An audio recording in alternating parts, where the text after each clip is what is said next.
Boa tarde, queridos amigos. São 15 horas e vamos iniciar nossa reunião pública da tarde de hoje. Sejam bem-vindos todos que estão aqui conectados e pedimos que se inscrevam em nosso canal do YouTube, ativem o sininho para serem notificados e curtam também os vídeos. Pedimos também que curtam nossa página no Facebook e Instagram, Lar Espírita Servos de Maria. Lá vocês terão todas as informações das atividades online da casa. Dados nossos recados, vamos agora fazer a leitura da página inicial, seguida da prece de abertura. A mensagem de hoje é do livro Fonte Viva, pelo Espírito Emmanuel, através da psicografia de Francisco Cândido Xavier. A mensagem de hoje é a mensagem de número 82. Que serve, prossegue. O versículo destacado por Emmanuel são palavras de Jesus, está no Evangelho de Marcos, capítulo 10, versículo 45. O Filho do Homem não veio para ser servido, mas para servir. Comenta Emmanuel. A natureza, em toda parte, é um laboratório divino que elege o espírito de serviço por processo normal de evolução. Os olhos, atilados, observam a cooperação e o auxílio nas mais comezinhas manifestações dos reinos inferiores. A cova serve a semente. A semente enriquecerá o homem. O vento ajuda as flores, permutando-lhes os princípios de vida. As flores produzirão frutos abençoados. Os rios confiam-se ao mar. O mar faz a nuvem fecundante. Por manter a vida no estágio em que se encontra, milhares de animais morrem na terra de hora em hora, dando carne e sangue a benefício dos homens. Infere-se de semelhante luta que o serviço é o preço da caminhada libertadora ou santificante. A pessoa que se habitua a ser invariavelmente servida em todas as situações não sabe agir sozinha em situação alguma. A criatura que serve pelo prazer de ser útil progride sempre e encontra 1000 recursos dentro de si mesma, na solução de todos os problemas. A primeira cristaliza-se, a segunda desenvolve-se.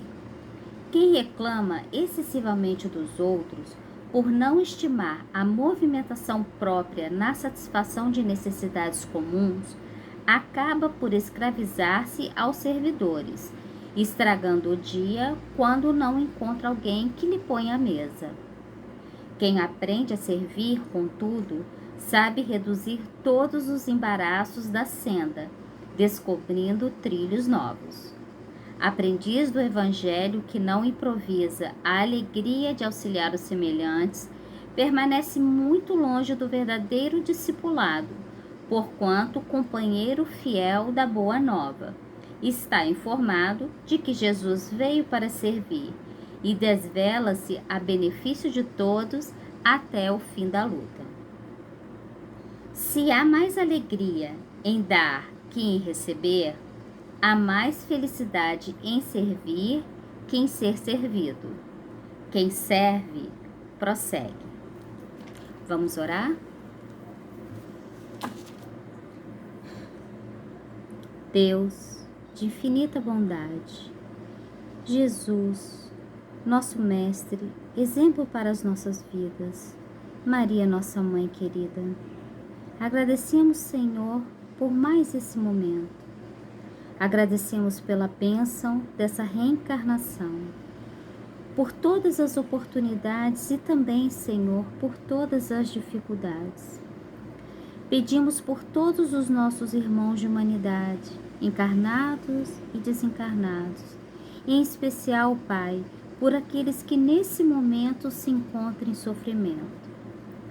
Abençoe a cada um que esteja aqui nesse momento conectado, assim como também, Pai, as nossas famílias, em especial o Lar Espírita Servos de Maria. Que sua luz se faça presente dentro de cada um de nós e entre nós hoje e sempre, e envolva o nosso companheiro Hélio, que conduzirá o estudo da tarde. Sê conosco, Pai, hoje, agora e para todo sempre. Graças a Deus. Vamos chamar para apresentar nosso estudo da tarde de hoje o nosso companheiro Hélio Ribeiro, da Casa Batuíra, em São Gonçalo. Seja muito bem-vindo, Hélio.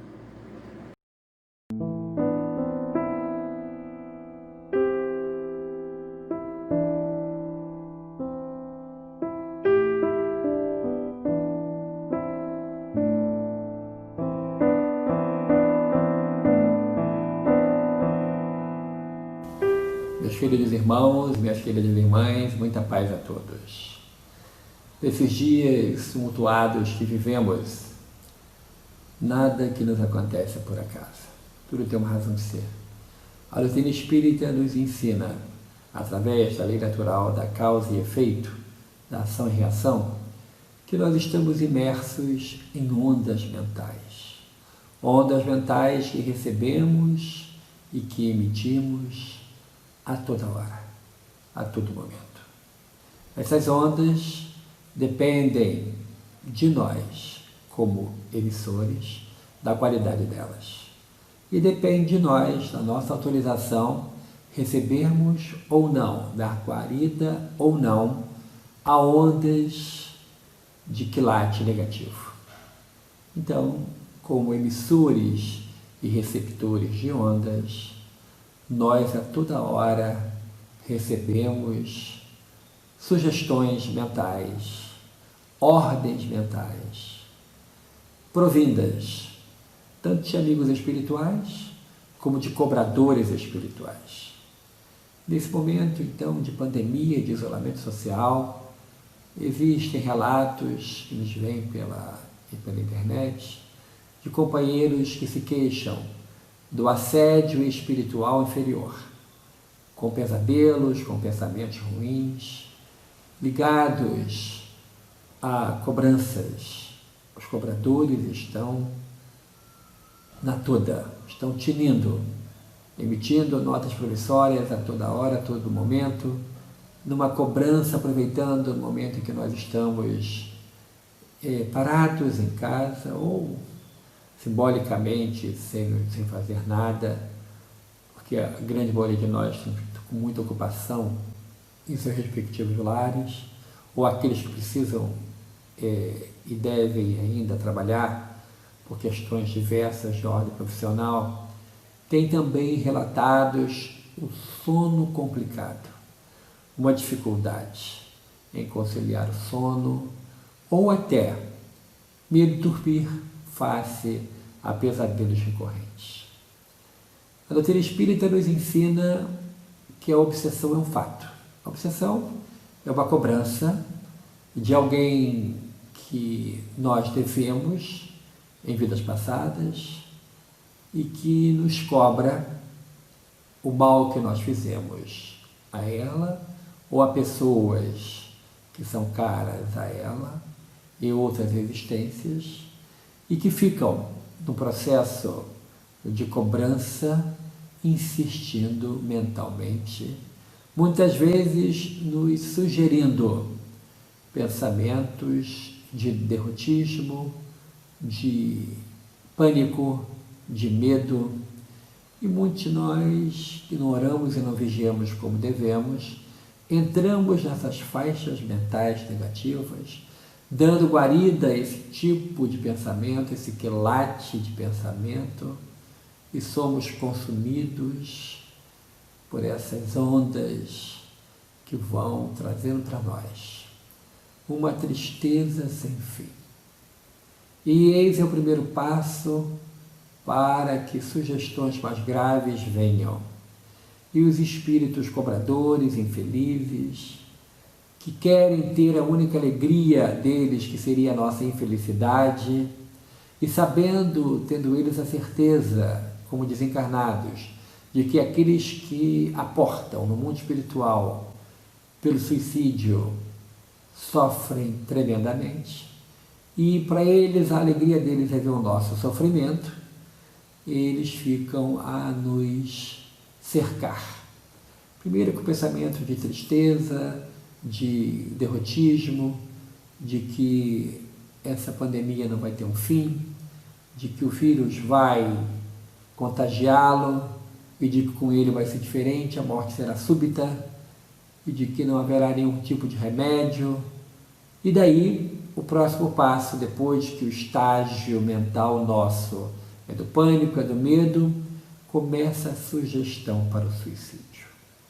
Nesse capítulo muito especial do suicídio, as outras religiões que não têm o conhecimento, ou que não pregam o conhecimento que nós espíritas temos, ensinamos e pregamos, elas param na metade do caminho por nós percorrida de que só Deus dá vida, só Deus pode tirar a vida.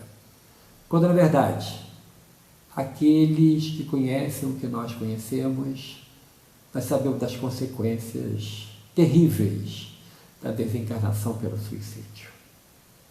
Nós sabemos através, por exemplo, do livro da Dona Ivone do Amaral Pereira, recebido mediunicamente por ela, ditado pelo espírito Camilo Castelo Branco, Memórias de um Suicida, que você pode ter acesso pela internet, assim como também, se você não tem um livro em sua casa, você pode ouvir pelo canal do YouTube a radionovela do Memórias de um Suicida, que é espetacular, que traz de maneira fidedigna, de uma forma romanceada, é claro, o livro, e que é um verdadeiro antídoto contra o ideário suicida que muitas vezes ronda a nossa mente. Então, você que está sozinho, que não tem ninguém com você, na verdade você tem seus amigos espirituais, tem seu anjo de guarda, mas materialmente ou encarnados não existem com você nesse momento de isolamento social,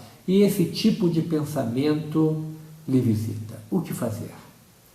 Uma das saídas, uma opção, é ouvir a radionovela.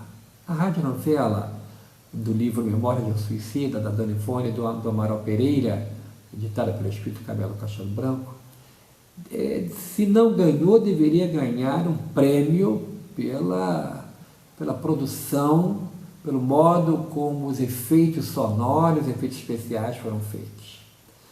Aqui em nossa casa espírita, a Casa de Batuíra, em São Gonçalo, no estado do Rio de Janeiro, nós fizemos uma capacitação de tarefeiros para atuar numa determinada tarefa, e nessa capacitação nós colocamos como um dos elementos de suporte para ser usado na capacitação, a radionovela. E no início, no primeiro capítulo, nos primeiros capítulos, até o capítulo 4, a sonoplastia é 10. É 10 no momento de assustar também, de acordar para uma realidade dura, verdadeira e cruel do que acontece conosco após o suicídio. Então, nós que fizemos uma experiência aqui, tínhamos acabado de ganhar uma aparelhagem nova de som aqui para o nosso salão da Casa Espírita, e aí eu que estava à frente coordenando o grupo, eu tive a ideia de diminuir a luz do ambiente do salão para que as pessoas pudessem ouvir de maneira mais fidedigna aqueles primeiros capítulos. E logo no primeiro capítulo, já com som novo, pedi para colocar ousadamente um pouquinho mais alto, e quando eu observei, os companheiros que estavam fazendo o curso começaram a ficar incomodados, porque logo no primeiro capítulo é uma gritaria de espíritos no Vale dos Suicidas, gritaria decorrente do pânico, do medo, do pavor pelo qual eles estão passando, das situações horríveis, terríveis que eles estão vivenciando ali, e aí eles passam por aquilo de uma maneira muito difícil, E a sonoplastia nos remete a um local de muita dor. E com a luz diminuída no salão. Em determinado momento, uma companheira pede, pelo amor de Deus, para que fossem acesas as luzes, porque estava já gerando medo nas pessoas. Ou seja, o efeito foi o desejado pela equipe da Legião da Boa Vontade que fez essa radionovela. Foi algo espetacular. E eu recomendo porque ali conta a história, não só do Camilo Castelo Branco, mas de mais 4 outros companheiros portugueses que desencarnaram pelo suicídio. E, infelizmente, nessa pandemia, assistimos a muitos companheiros que estão partindo pela porta falsa do suicídio, como se fosse uma válvula de escape, como se o suicídio fosse resolver o problema da aflição, da angústia, que amanhece com eles e que vai dormir com eles.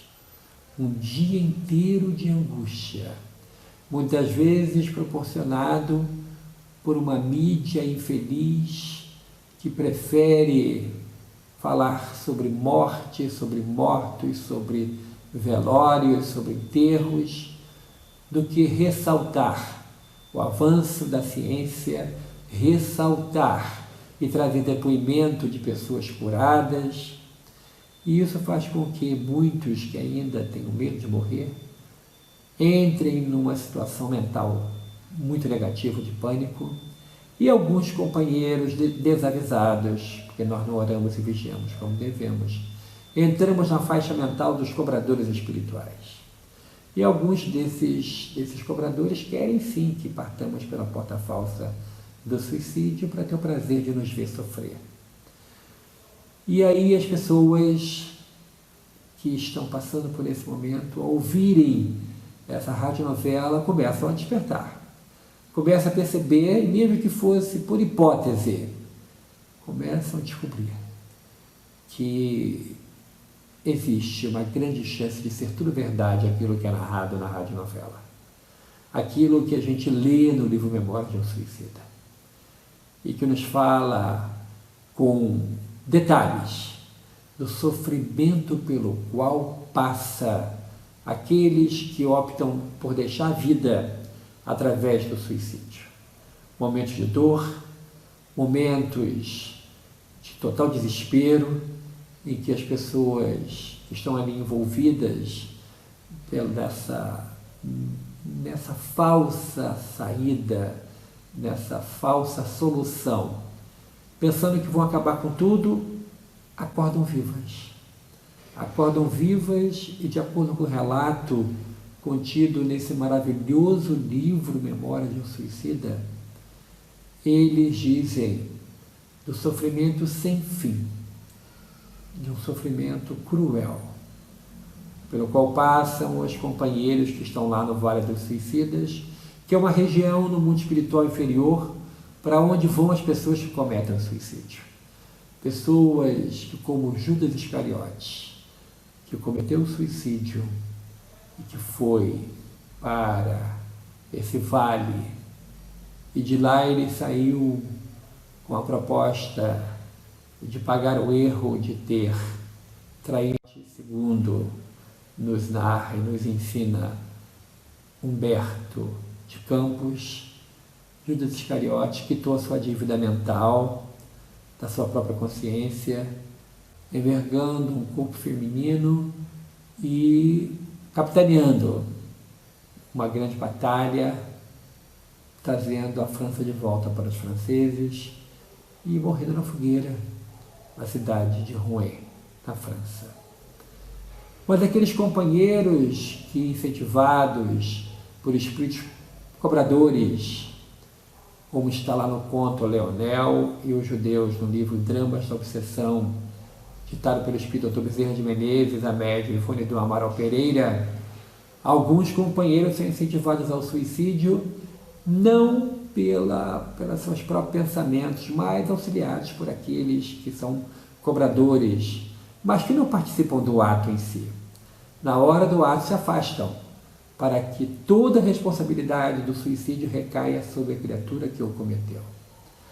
E os relatos contidos no livro O Céu e o Inferno, escrito por Allan Kardec, é de tal forma alarmante, verdadeiro, que faz com que, muitas vezes, nós, nesse isolamento social, que somos visitados sobre esse ideário, nós vamos reagir, vamos dizer não, porque tudo passa. Por pior que seja a noite tempestuosa, com raios, trovões e muita chuva, o dia amanhece. A luz vence as sombras e o sol vem, a luz vem. E nós devemos também acreditar de que o pior que seja a situação pela qual estejamos passando, a luz vem e vamos vencer. Vamos vencer a situação difícil que estamos passando, positivando a nossa mente, acreditando piamente de que Deus não desampara, de que temos sempre espíritos bondosos a nos socorrer, a nos ajudar, com o nosso anjo guardião e os espíritos protetores que todos nós temos. Então o suicídio não é saída para nada, muito pelo contrário, é entrada para uma situação de muita tristeza.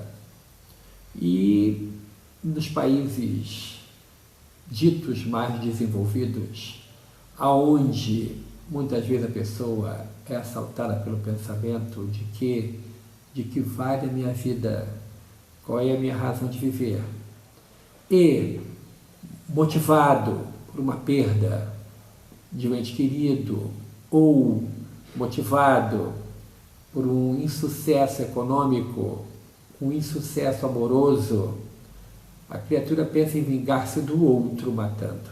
Como aconteceu e é relatado no livro Céu e Inferno de Allan Kardec, quando nos conta a história daquele homem que trabalhava numa fábrica de botas e de que era noivo e de que ficou muito íntimo da família de sua noiva e todos os dias ia almoçar e jantar, já que trabalhava perto. Naquele momento em que o noivo tem total confiança e vai entrando na casa, e ele, um belo dia, em um jantar, por uma colocação feita pela sua noiva, ele exasperou-se, ficou nervoso e deu a ela uma resposta muito grossa. O pai e a mãe ficaram assustados, a mocinha ficou quieta e o noivo foi embora. E ao sair o noivo, ela disse para os pais: o noivado está rompido. Se ele antes de casar já me trata assim na frente de vocês, o que fará de mim depois que eu me casar? E no dia seguinte, na hora do almoço, ele bateu a porta, como sempre, e a noiva falou: você vai embora, eu não tenho mais nada com você. Joga o anel de noivado pela frecha da porta. Ele se desesperou. Ele pede perdão, pede desculpas, pede uma nova chance. Disse que estava muito nervoso naquela hora, mas ela manteve-se dura e disse: vai embora. Ele, passada a hora do almoço, relutou um pouco, mas foi embora. Na hora da janta, a moça morava numa vila, na época em que não existia ainda a luz elétrica, e as pessoas se utilizavam de velas para ajudar na caminhada. Ele foi na casa da noiva para jantar. Bateu a porta. E a mãe da noiva disse: minha filha, reconsidera, perdoa ele, esquece. É seu noivo, vocês vão casar. E a mocinha disse: não, eu não quero mais ele. Não vamos casar mais. E foi à porta e o repreendeu severamente e mandou ele embora. E ele brigou, reclamou, chorou, e ela manteve-se irredutível. E o pai e a mãe pedindo: minha filha, reconsidera, e ela irredutível. E ele então pensou numa saída. Ela vai se arrepender amargamente do que ela fez comigo. E daí um pouco, ele jantando, escutam quando um barulho acontece na porta. E um silêncio em seguida. Nada mais.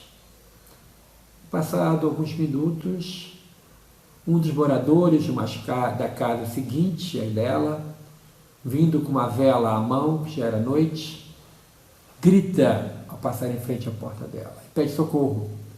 E ela abre a porta e, encostado na porta, estava o noivo dela.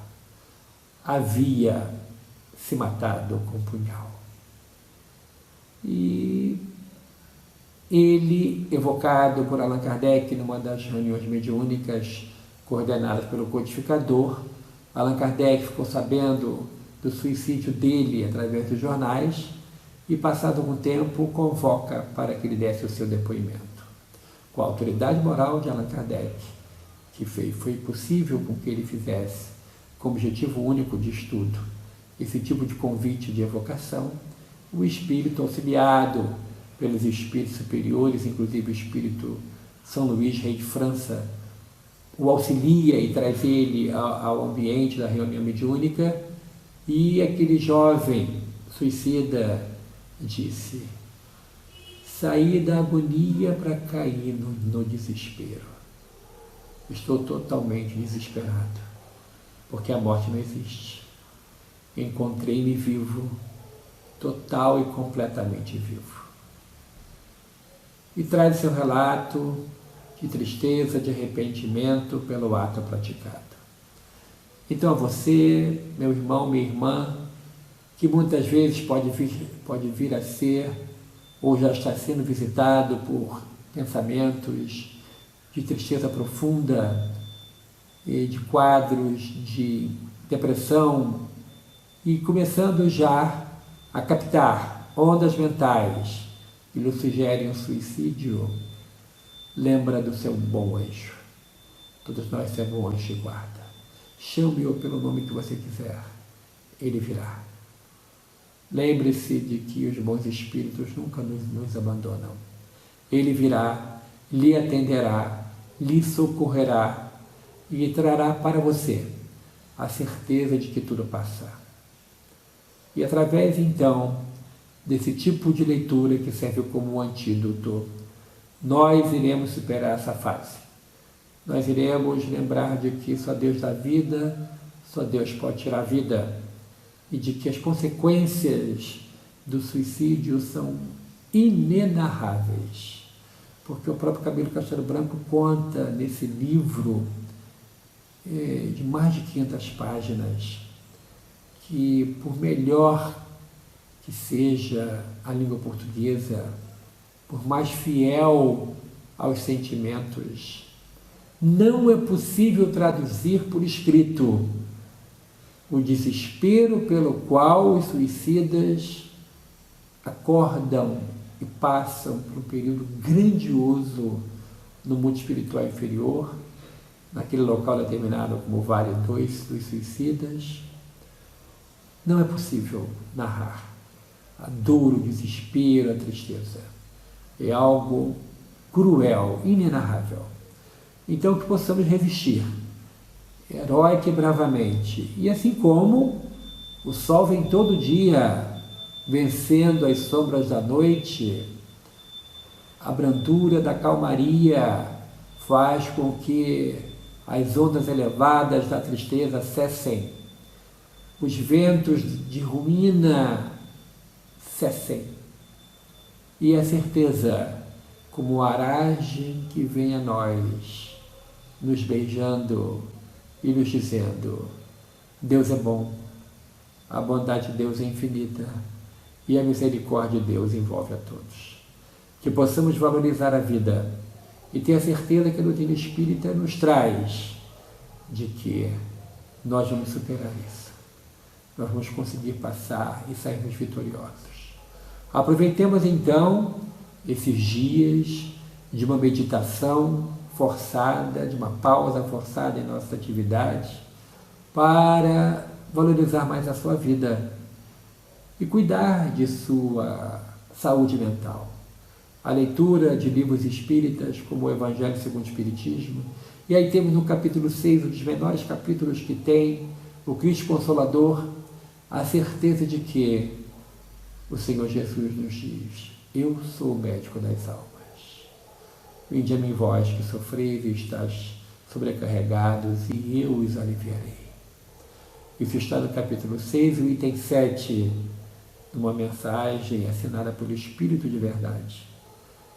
É um capítulo que nos traz a certeza de que o Cristo consola e de que a doutrina espírita ela é essencialmente consoladora.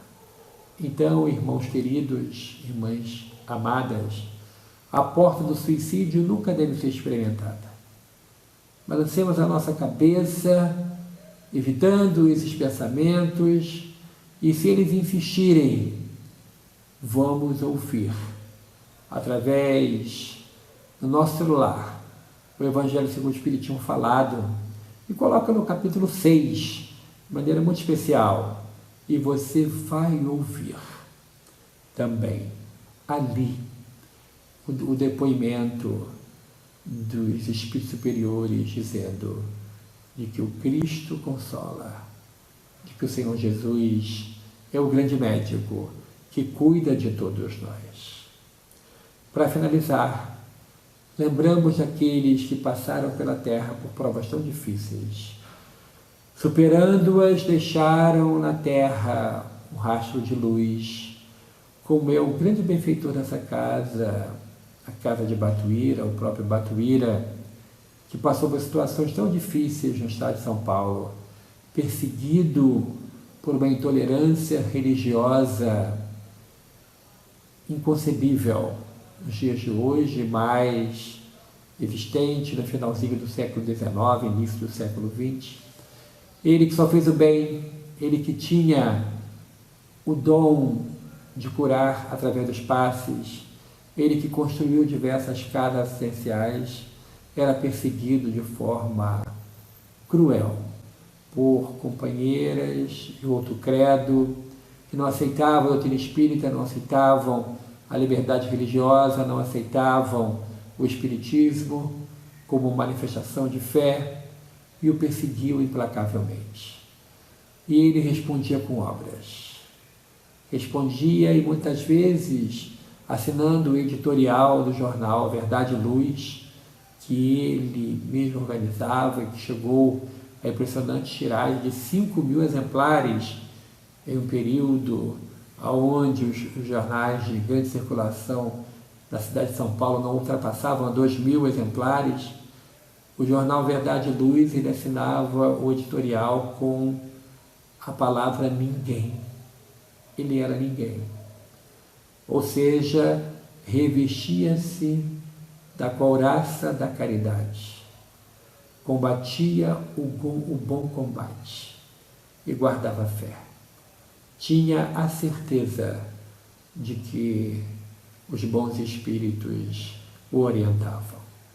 Isso era de tal forma que ele, empreendendo viagens de divulgação doutrinária, ia em cidades pequenas, e a sua fama de médium que trazia cura pelos passes se espalhou de tal forma que, ao chegar em estações de trem, em cidades pequeninas, além dos companheiros da casa espírita daquela cidade, o delegado de polícia estava esperando ele, não para prendê-lo, mas para levá-lo à delegacia, pois naquela época não existiam ainda hospitais psiquiátricos e os loucos ficavam presos. E o delegado o convidava para que fosse à cadeia orar sobre os doentes mentais.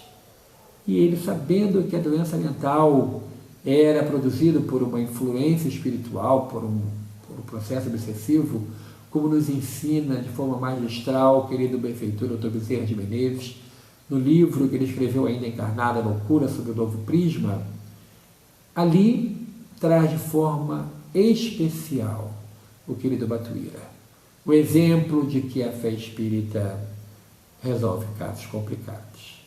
Entrava na cadeia e, impondo as suas mãos sobre a cabeça dos enfermos, ele os curava e livrava de obsessões cruéis. E o delegado de polícia ficava grato, porque era um caso a menos a ser resolvido. Então, meu irmão, minha irmã, que você que está me ouvindo, que está me vendo, vamos dizer não ao convite ao suicídio, na certeza de que Deus não abandona nunca. E se porventura essas nossas palavras tiverem sido ouvidas também por companheiros desencarnados que foram para o mundo espiritual pela porta falsa do suicídio, acreditem que a misericórdia de Deus é infinita.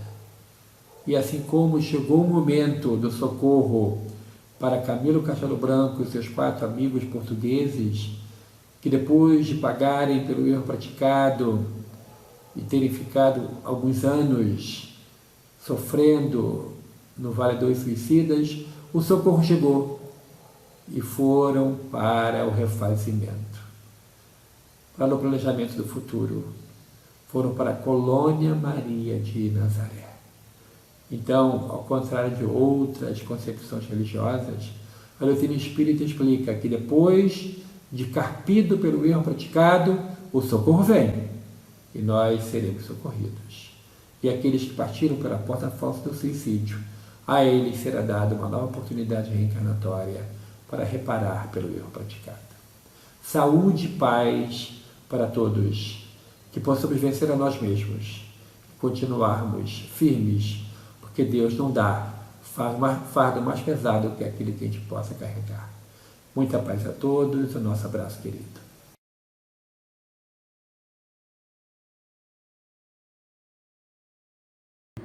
Obrigada, Hélio, por suas palavras tão edificantes e tão consoladoras, principalmente para esse momento tão delicado que todos nós estamos passando.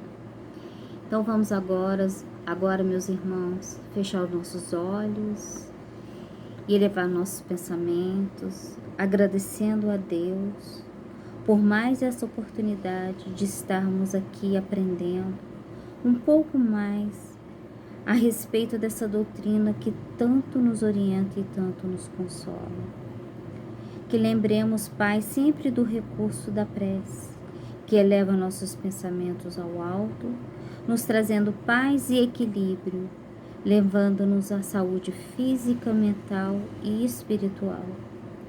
Abençoe nosso anjo guardião, que está sempre ao nosso lado, nos orientando e nos conduzindo para o melhor caminho.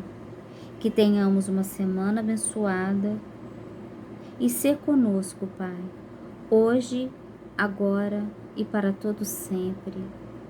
Graças a Deus.